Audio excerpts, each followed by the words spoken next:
folks, if you're just joining us, you really do need to tap into aliasobel.com. Go see all of the products and services that she offers to help people to tap into and cultivate their own individual rebel mindset and lifestyle. And I want to ask you this, Alia. I'm curious, what are some signs and symptoms that people should look for to determine that they are in fact victims of an unhealthy mindset? That's the other piece, right? Is that we know that we don't feel good. We know that we're not happy, but sometimes we don't know why that is because we don't know what to look for. What in your experience have you found to be maybe some of the benchmark things that people can look into because they are kind of warning signs that unhealthy mindset is in fact what they're experiencing? Yeah, Share your thoughts there. yeah, I would say what immediately just comes to mind and would be lack of joy is literally the words that came to mind, right? And I have worked really hard. I'm just going to give this example. I find so much joy, literally like boundless amounts of magic and joy from making my iced Nespresso in the morning. It's literally like, I just love it. I love the creaminess of the almond milk. And I'm like, this is amazing. And I step outside, I look at the sky, finding, feeling a lack of joy for what's around your everyday, I would say is a sign. And low energy. Yeah. Feeling low energy is another one. So that's, I think both of those have been a big part of what we've been experiencing, at least over the last year and a half, if not longer. I feel that we really do need to, again, as you're saying, really be mindful of what it is that's going on with you. And I think that's really, really important. How can we self-diagnose the health of a mindset, and how regularly should we be doing this? I kind of feel like you've already answered this question, but let's just bring it back to that. How do we self-diagnose how we feel from a mindset perspective? I mean, I check in with myself every day because that's the interesting thing is I'm also somebody like when I work one-to-one or, in sessions, I like to call people out on their, I'm going to say BS because whatever. I just feel like that's important. I have had numerous mentors and coaches and I love when they call me out, right? And tell me like, you're seeing it this way and I'm seeing it this way. And it's such a nice shift, right? When you have someone in your corner who's helping you see it, right? Because we can't always see it. It does take some work to be able to self-diagnose ourselves. If you're stuck in the mud, if you're in the thick of it, in the fog, it can be really hard to self-diagnose. You might just want to reach out. Like if what we're saying resonates, just reach out and say, I want to do I don't want to feel like I'm in the fog anymore, And so, but as far as back to what I was saying, like I check in with myself every single day via my journal. I mean, I have days, I have people who, friends that will tell me, I feel great. And then out of nowhere, they're feeling yuck and they're messaging me. And I'm like, well, let's dig into that a little bit. What is it that's making you feel yuck? And then when we just answer a few questions, they journey into that deep soulful place and answer the question, right? So don't sweep it under the rug. Don't, close your throat chakra and not speak your truth, right? You want to be an open, vibrating, healthy, flowing being. And like you said, ease and flow. That's what we should feel. Ease and flow. So absolutely. journal. I love that. I love everything about what you said. Guys, if you're looking at kind of figuring out how you can create a process that's going to work for you, because, as Alia has been saying throughout this conversation, she started off saying this really is an individualistic journey.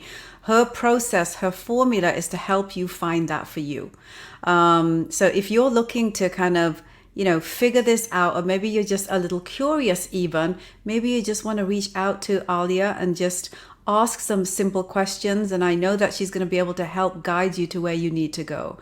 So with that said, Now let's talk about what people should do to optimize on a holistic mind, body, soul centric wellness routine. Based on your deep study and practice, Alia, how can people start that? I What love should they that be doing? question. I love that question. It's so good. And again, like I could sit here and talk for 3 days about all this stuff. But to answer it so easily, it's because I like keeping things simple. That's why it's the 2 word mantra, right? It's like just Yes, it's not too much. simplicity. It's not too much, right? We can all do it. It's very simple, 2 words, right? Or this suggestion to kind of jump into this holistic way of thinking is create a soul care list. I call it, and so literally grabbing a piece of paper or getting in your phone and making a note and type at the right at the top soul care list, and then let your soul flow with all the things that nurture your soul and add everything you can possibly think of, add things that you want to start doing more of and would nurture that soulful place. I always like to say our mind, body, and soul can stay connected if you're listening to your soul. Like that's the light and the love. It lives in there. And so the soul care list, for example, I actually have one in the Rebel Soul Journal that I have. I mentioned that earlier. So the soul care list might look like, meditation, yoga, glass of wine, best friend phone call. So like, let it just be all the things that nurture your soul, right? Snuggles with my kids. And then what you do in the moment of feeling low vibe, low energy, fogginess, look at your soul care list and remind yourself, wait, I'm going to do this right now because I know this is what I have time for. So my soul care list is so long, it's like I have all kinds of things. Sometimes I do my angel card, tarot cards. I journal. I go stare at the sky for 10 minutes. Yeah. There's a lot of things you can do. And that really connecting to what works for you is how I would say it from a holistic. I mean, sure, like I love, from a body standpoint, like taking care of your body with, physical, regular workouts. Probiotics are really healthy for you, and then from a mind piece, are you, journaling regularly, or do you need to make a therapy appointment? Don't be ashamed. Do that because that really helps from a mind perspective. Or, Yes. But that soul care list, I think, is going to nurture this interesting question. And I could also point to that, make that soul care list, but then also answer what is your 2 word story for your life? Like, what's your life 2 word mantra? And What a just great starting point. That's a with great that starting question. point. I love that, Alia, because if all else fails and you just don't know where to start because of all the fog and the stuff that Alia has been talking about with us today, the 2 word story is a brilliant starting point that you can actually anchor as your ground zero. I love it. Yes. You're right. So we live in very unique times today, Alia. I mean, I want to ask you, what are some resources that you recommend people should tap into, like, books, apps, websites, mantras, etc. Maybe, some that you have as kind of your go-tos, maybe some of the things that you yourself have produced to assist them in regulating and elevating their wellness IQ, so that the universe challenges we're all facing today, we all know what they are, that are brought on by the takeover of the digital age, which is normalizing isolation practices, which is a whole other show. But I just want to put it out there. It's normalizing isolation practices and minimizing direct human interaction. It kind of halts the pursuit of living a full intentional life, right? It's almost like we need that extra help while we're living through these times, especially this last year and a half that we've all, collectively experienced. We need some guidance. What would you recommend that people should tap into to help them there? Yes. So, I mean, I do feel like I'm sharing a lot of the same, but I can't stress it enough. The Yeah. importance of grabbing your journal Yeah. and grabbing that meditation. So I love that isolation piece. When you said that, what came to mind was when I work with people and clients, I really we really tap into, interestingly enough, our human nature is to want to feel fulfilled from our outside world, the people that are outside, the things that we're living amongst, when all of the happiness is the inside. It all comes from you. And this might sound selfish, but it's like, I don't need anybody else. The only person that I need is me. That's it. So my alone time is just so incredibly special. And I really clear and creating that space. I'm giving an example here, but September was just an upside down whirlwind. I think for a lot of people, I've heard Yeah. many people coming through with just massively life-changing things that are going on. And that could take me into the whole astrology thing that I Yeah. do follow and love, but I'm not going to go there. But Okay. I will say that after this retreat, once I'd come home, I had downloaded in a meditation. It was like, it was like, Alia, clear your calendar for the whole first week of October. Mark it. It's blocked. Yeah. And where a lot of people would say, like, I cannot do that. Oh my goodness. But why? Like, aren't you worth it? Aren't you worth that regeneration, that alone isolation of nurturement? That's so important. It So is. in that alone time can be journaling, it can be sitting outside having your tea or whatever it may be. So I love it. I love it. And it's so difficult to yeah. do, but the Yeah, universe, it is because, we're trained, we're conditioned, we are taught to be the opposite of all of that, unfortunately. And absolutely. and so then Absolutely. right? And then when the universe stopped and stood still and demanded that we do exactly that, that's when everything started to happen for people, and the shift in the universe started to happen, which then shifted the energy in our universe, which is now demanding that, we look at life through the lens that makes sense for us.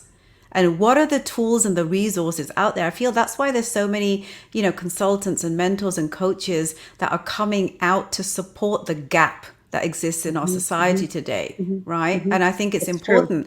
And that's the other thing, guys. We're getting ready to close off with Alia, but I do want to kind of just, mention to everyone, for anyone out there that feels that, for me to ask for help, whether it be a therapist, a coach, a consultant, a healer, whatever it is, I want everyone to know that I reach out to all of them. I have a massive support system of people that help me be me.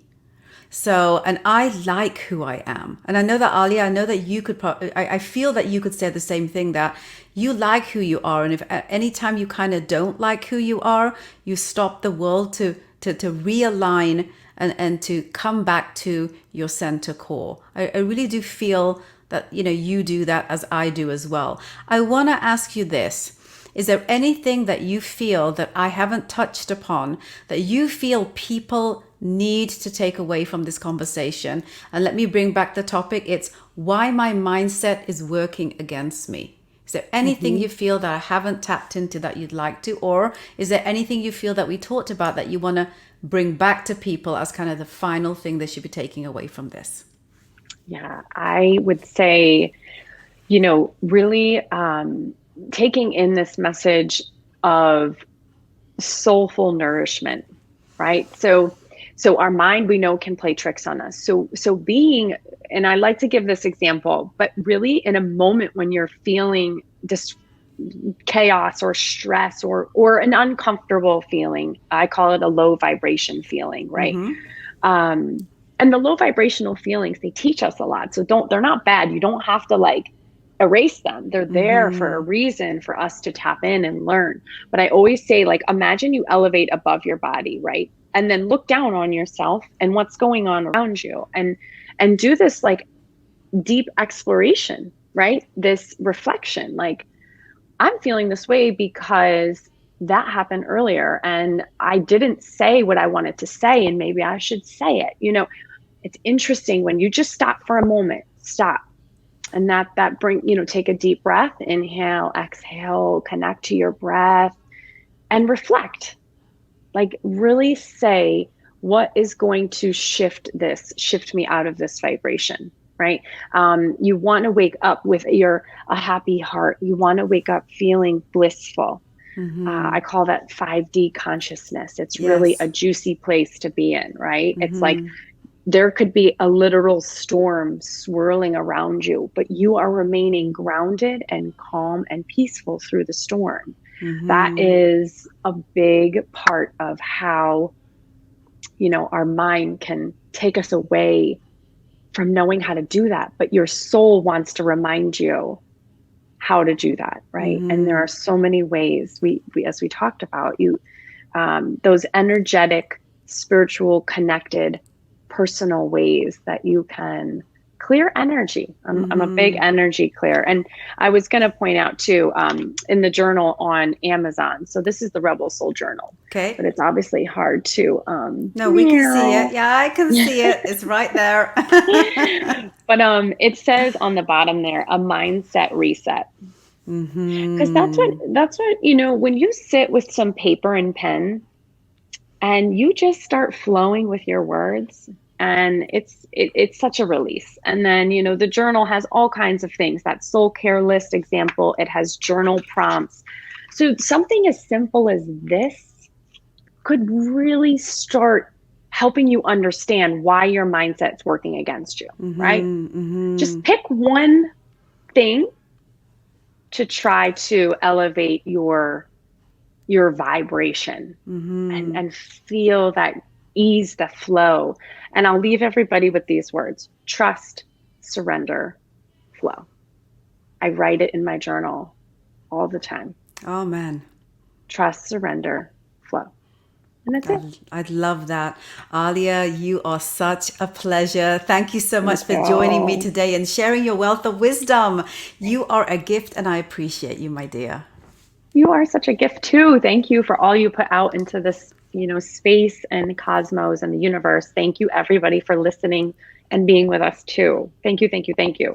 Thank you, Alia. Guys, thanks for hanging out with Alia and I today. I really hope you got some real value from our discussion and that you understand that you are responsible to cultivate the life that will serve and empower you every single day. If any of what we talked about today helps you shift and amplify a positive perspective on your life, I want to hear from you.